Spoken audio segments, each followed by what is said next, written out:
नमस्कार दोस्तों, स्वागत है आपका एक बार फिर आज के मेरे इस वीडियो में। दोस्तों आज के वीडियो में हम बात करेंगे रिलायंस का अपडेट आया है जो उसको लेकर, यानी कि रिलायंस और जो अरमाको की डील हो रही थी, सऊदी अरमाको की जो डील होने वाली थी उसका दोबारा से अब दोस्तों पूर्वा मूल्यांकन होगा, यानी कि दोबारा से उस डील पर विचार विमर्श किया जाएगा। यह कहना रिलायंस का है। आधिकारिक बयान आया है फ्राइडे की, यानी कि कल की रात को।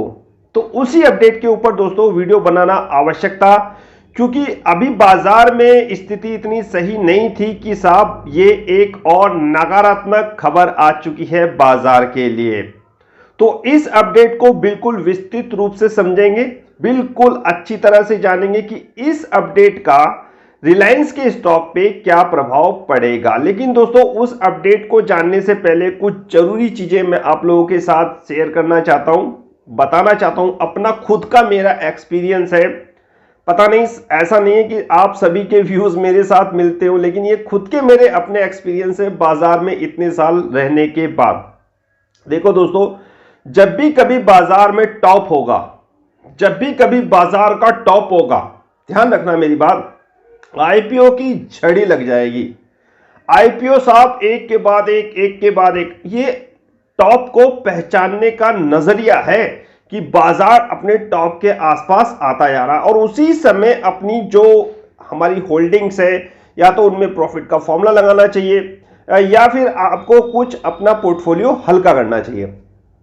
तो मैं अपने एक्सपीरियंस के आधार पर ये सारी चीजें बता रहा हूं कि जब भी दोस्तों बाजार का टॉप हो या बाजार अपने टॉप के नियर हो तो इस तरह की खबरें, यानी कि पहली खबर आईपीओ की झड़ी लग जाएगी और नकारात्मक खबरें खूब सारी आने लग जाएंगी। अब जैसी नकारात्मक खबरें देखिए कितनी आ रही हैं। अभी कल साहब प्रधानमंत्री जी ने तीनों कृषि जो बिल थे वो वापस ले लिए।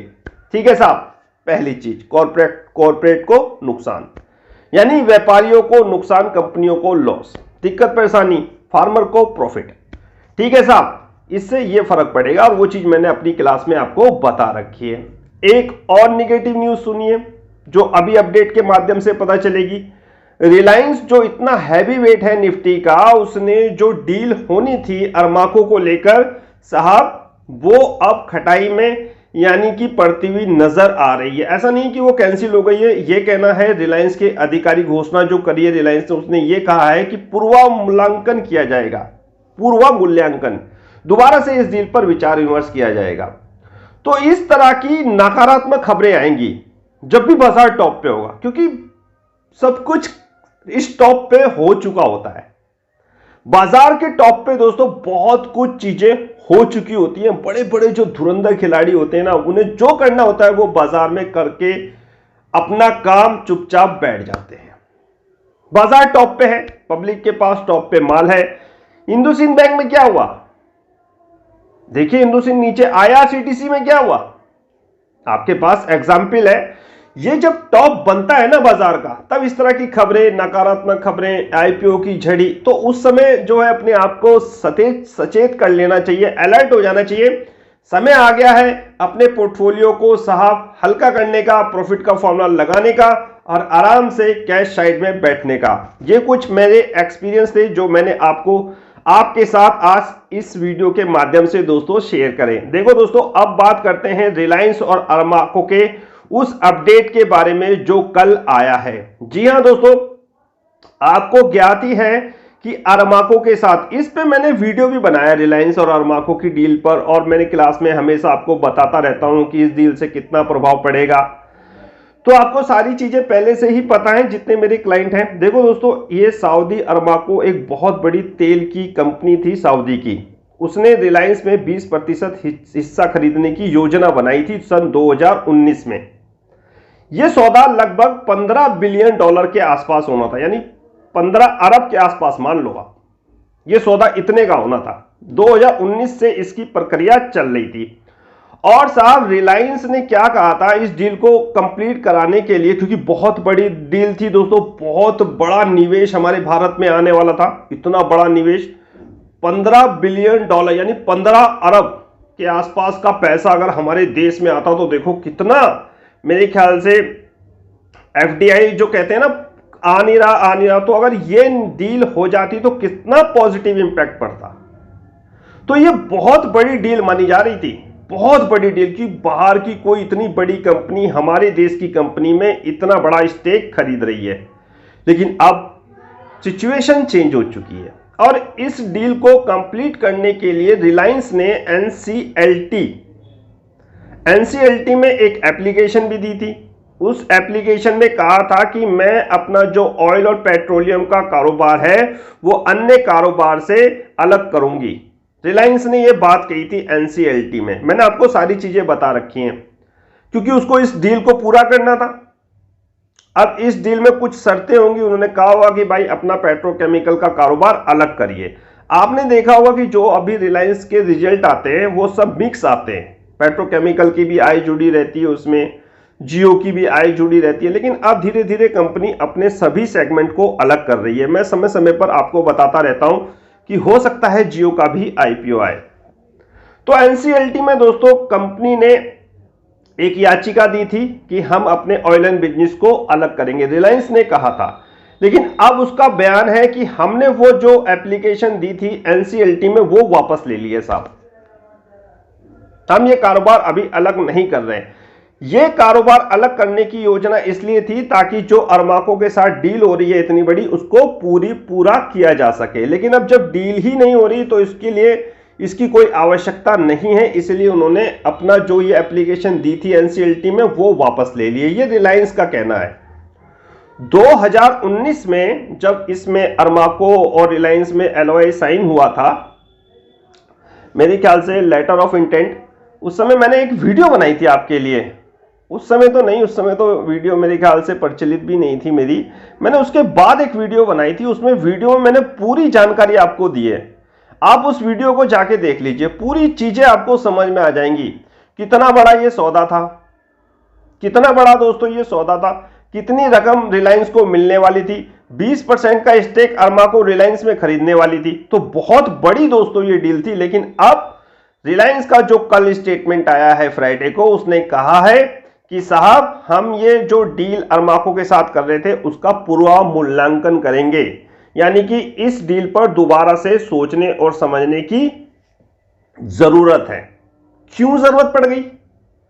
मैटर यह है कि आखिर वो क्या कारण थे जो इस डील, जो अरमाको के साथ रिलायंस की डील होने वाली थी, इतनी बड़ी डील होने वाली थी, उसको दोबारा से पूर्वावलोकन करना पड़ रहा है रिलायंस और अरमाको को। समझने के पॉइंट्स ये हैं, जानने का बिंदु ये है।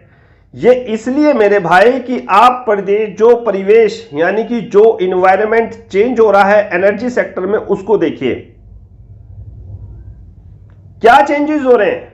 एक तरफ विश्व की सरकारें, बड़ी बड़ी कंपनियां ग्रीन एनर्जी में जा रही हैं। एक तरफ विश्व की सरकारें, कंपनियां ग्रीन एनर्जी में जा रही हैं, तो पेट्रोकेमिकल का जो कारोबार है वो प्रभावित हो सकता है। पेट्रोकेमिकल का जो कारोबार है वो प्रभावित हो सकता है। कार्बन उत्सर्जन को कम करना है, मैंने आपको बता रखा, रिन्यूएबल एनर्जी के बहुत सारे वीडियो में बता रखा है। इसी कारण इस डील में थोड़ा पूर्वांकन, मेरे ख्याल से पूर्ण विचार करने की आवश्यकता महसूस हुई अरमाको को और रिलायंस को, स्पेशली रिलायंस को, क्योंकि आने वाले समय में रिलायंस भी बहुत भारी भरकम निवेश रिन्यूएबल एनर्जी सेक्टर में कर रहा है। अब यह सोचिए कि एक तरफ कंपनियां रिन्यूएबल एनर्जी सेक्टर की तरफ जा रही हैं, तो पेट्रोकेमिकल पे आप दबाव देखोगे। और यही कारण है कि अरमाको और रिलायंस ने इस पर पुनः विचार करने का फैसला किया है। ऐसा नहीं है कि डील खत्म हुई है, यह पूर्ण विचार होगा। बहुत से न्यूज़पेपर में डील कैंसिल की भी बात कर रहे हैं, लेकिन अभी इस तरह का कोई स्टेटमेंट नहीं है। रिलायंस की तरफ से जो अधिकारी घोषणा हुई है, अधिकारी स्टेटमेंट आया है, वो यही है कि इस डील पर दोबारा से पूर्ण विचार किया जाएगा। 2019 से ये प्रक्रिया चल रही है जो अभी तक पूरी नहीं हो पाई है, सिर्फ कागजी कार्रवाई ही चल रही थी। धरातल पे अभी तक ये योजना आई नहीं है, यानी कि रिलायंस को अभी तक कुछ पैसा हाथ नहीं लगा। कुछ एग्रीमेंट में मिल गया हो तो वो अलग बात है, लेकिन साहब मुझे नहीं लगता बड़ी बड़ी कंपनियां, इतनी बड़ी कंपनियां, इतना पैसा है उनके पास, रिलायंस के पास और अरमाको के पास, तो साहब छोटी मोटी नहीं, वो तो फाइनल स्टेज पे ही फुल पेमेंट होती है। तो अभी कुल मिला के कहने का मतलब ये है, ये तो बात की बात है कि ये जो डील होने वाली थी दोस्तों, अब इस पे दोबारा से विचार विमर्श किया जाएगा रिलायंस को द्वारा और अरमाको के द्वारा। बाकी चीजें मैं आपको बता दूंगा कि इसमें बेनिफिट किसका है, किसका बेनिफिट होने वाला है, रिलायंस का बेनिफिट होने वाला है या अरमाको का बेनिफिट होने वाला है। ये सारी चीजें दोस्तों मैं आने वाले समय में आपको वीडियो के माध्यम से या क्लास में जरूर डिस्कस करूंगा। बहुत अच्छा इंटरेस्टिंग टॉपिक है। और इस खबर का बाजार पे क्या प्रभाव पड़ेगा, रिलायंस के शेयर पे क्या प्रभाव पड़ेगा, इसको थोड़ा सा समझ लीजिए। देखो दोस्तों, ये खबर निगेटिव है। जितना भारी भरकम निवेश आया था, शेयर कहां से कहां पहुंच गया था, शेयर्स का कारण और भी ऊपर जाने का। मैंने आपको बताया था कि जियो एक सोने की अंडा देने वाली मुर्गी है रिलायंस के पास। पेट्रोकेमिकल पे तो दबाव देख ही रहे। रिटेल साहब इसका कारोबार अच्छा बढ़ रहा है, क्योंकि कोरोना के बाद जो रिटेल का कारोबार था वो डेफिनेटली दिन दुगनी रात चौगनी तरक्की करना था। फ्यूचर के साथ इसकी जो डील हो रही थी वो इसी को लेकर हो रही थी, लेकिन अमेजन ने उसमें अड़ंगा लगा दिया था। मैंने सब कुछ आपको बता रखा है, तो इस चीज को ध्यान में रखिए। पेट्रोकेमिकल पे दबाव देखेगा रिन्यूएबल एनर्जी की वजह से, इसीलिए इस डील को थोड़ा सा खटाई में डाला गया है, पूर्ण विचार करने की आवश्यकता महसूस हुई है। बात अगर रिलायंस के स्टॉक की करें, सोमवार को दिक्कत परेशानी होगी, स्वाभाविक होगी, बहुत बड़ी डील थी, अब भाई कैंसिल ही मान लो। पूर्ण विचार अब पता नहीं कब तक चले, ये पूर्ण विचार कितने दिन लग जाए, महीने लग जाए, साल लग जाए, क्या हो ना हो, अनिश्चितता। बाजार अनिश्चितता में नहीं चलता। बाजार देख रहा है कि ये निगेटिव है तो निगेटिव है, चाहे शॉर्ट टर्म निगेटिव है तो निगेटिव है साहब, तो इंपैक्ट तो आना ही आना। यानी सोमवार को बाजार का भगवान ही मालिक है, इंपैक्ट निगेटिव तो आएगा ही। एक तरफ एफआईआई साहब माल बेचने पे लगे हुए हैं, कल मैंने एफआईआई का बारे में पूरी विस्तृत वीडियो बनाई थी। अब साहब रिलायंस की जो है निगेटिव न्यूज आ गई, क्या कहने साहब। रिन्यूएबल एनर्जी को ध्यान में रखिए कि बड़ी बड़ी कंपनियां रिन्यूएबल एनर्जी सेक्टर में जा रही हैं, इसलिए साहब पेट्रोकेमिकल से वो अपना हाथ खींच रही हैं। उन्हें लग रहा है कि आने वाला समय रिन्यूएबल में एक जबरदस्त क्रांति लेके आएगा, तो पेट्रोकेमिकल में ज्यादा इन्वेस्ट करने से अच्छा रिन्यूएबल में जाया जाए, रिन्यूएबल में भारी भरकम निवेश किया जाए। यही चीज रिलायंस के लिए बेनिफिट होगी इन फ्यूचर। लेकिन अभी शॉर्ट टर्म में ये जो डील नहीं हो रही है या इस पे थोड़ा सा अड़ंगा लगा है, इसको बाजार निगेटिव में लेगा और इसका असर आप स्टॉक मार्केट पे, इस रिलायंस के स्टॉक पे अवश्य देखोगे। बाजार में इस पे आपको दबाव देखने को जरूर मिलेगा। वो अलग बात है, रिलायंस का स्टॉक अच्छा है, बहुत सॉलिड है, हमेशा इस पे मेरी नजर रहती है, हमेशा मैं इसमें गिरावट में बाय करता हूं और आपको सलाह देता हूं कि इसमें जरूर निवेश करिए, क्योंकि जियो इसके पास है, रिटेल इस पे कारोबार आने वाला है, रिन्यूएबल में कंपनी बहुत बड़ा निवेश कर रही है, तो आने वाले समय में रिलायंस की जो वैल्यूएशन होगी वो बहुत ऊपर की होगी। अभी बाजार के हिसाब से वैल्यूएशन जो रिलायंस की है वो थोड़ी सी कम है, इसलिए बाजार रिलायंस का स्टॉक थोड़ा सा मुझे महंगा लगा, 2700 के आसपास इसने अभी हाई बनाया था। इसमें मैंने इसलिए आपको एंट्री करने की कोई सजेशन नहीं दिया, बाजार टॉप पे था, मुझे लग रहा था कि कुछ ना कुछ निगेटिव खबर जरूर आएगी, जो मैंने आपको शुरू में बता दी, तो इसीलिए मैंने आपको इसमें निवेश करने से रोका। अब गिरावट होगी, अब हमारा इस पर ध्यान जाएगा। ये जो हमने पैसा बचाया है, इन्हीं ऐसे ही स्टॉक पे पैसा लगाने के लिए बचा रखा है। हमेशा आपसे कहता था कि ये पैसा बचाओ, जब निफ्टी के स्टॉक गिरेंगे तो ये पैसा आपका काम आएगा। तो ये एक कारण था दोस्तों, आपको पता चल गया है कि ये डील साहब पूर्ण विचार की आवश्यकता क्यों पड़ी, क्योंकि रिन्यूएबल इसका एक मुख्य कारण है।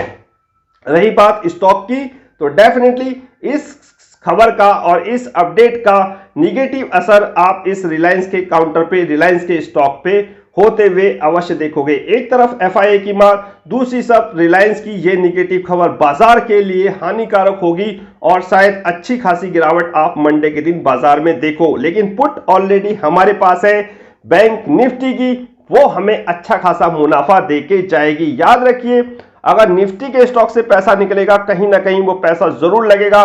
सरकारी बैंक पे फोकस करिए। ये स्टॉक जो है ये गिरते हुए हैं, एसबीआई अगर गिर रहा है तो डेफिनेटली इसको भी बाय किया जाएगा। तो एसबीआई, रिलायंस, अब जो पोर्टफोलियो बनेगा वो धमाकेदार बनेगा। तो तो आज्ञा दीजिए मुझे आज का वीडियो समाप्त करने की। मुलाकात होगी किसी नेक्स्ट वीडियो में किसी नए टॉपिक के साथ, तब तक कीजिए इंतजार। फाइनली नमस्कार।